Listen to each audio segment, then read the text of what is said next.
پاکستان کے زیر انتظام کشمیر کے صدر سردار مسعود خان کا کہنا ہے کہ مظلوم کشمیری اپنے بنیادی حق آزادی کی جنگ لڑ رہے ہیں اور پوری دنیا کو کشمیریوں کی غیر مشروط حمایت کرنی چاہیے۔ امریکی ریاست ٹیکساس کے شہر ڈیلس میں فرینڈز آف کشمیر کے زیر اہتمام مسئلہ کشمیر کو اجاگر کرنے کے لیے امریکی think tank world affairs council Dallas Fort Worth کے ساتھ ایک نشست کا اہتمام کیا گیا۔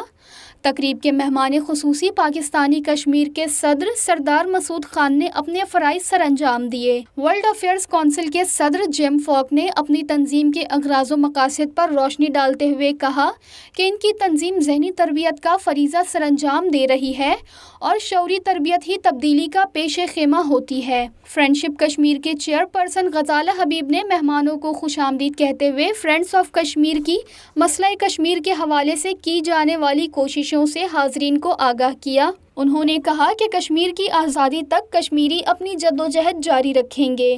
سردار مسعود خان نے اپنے خطاب میں حاضرین کو مسئلہ کشمیر کے پس منظر سے آگاہ کرتے ہوئے کہا کہ مظلوم کشمیری اپنے بنیادی حق آزادی کی جنگ لڑ رہے ہیں اور اس کے لیے تمام دنیا کو کشمیریوں کی غیر مشروط حمایت کرنی چاہیے۔ تقریب میں مختلف ریسرچرز اور اسکالرز کے ہمراہ consul general of Pakistan consulate Houston Ayesha Farooqui نے بھی خصوصی طور پر شرکت کی۔ اس موقع پر حاضرین کی جانب سے مسعود خان سے مسئلہ کشمیر کے حوالے سے مختلف سوالات بھی کیے گئے۔ تقریب کے آخر میں صدر ورلڈ افیئرز کونسل کے صدر کو سووینیر بھی پیش کیا گیا۔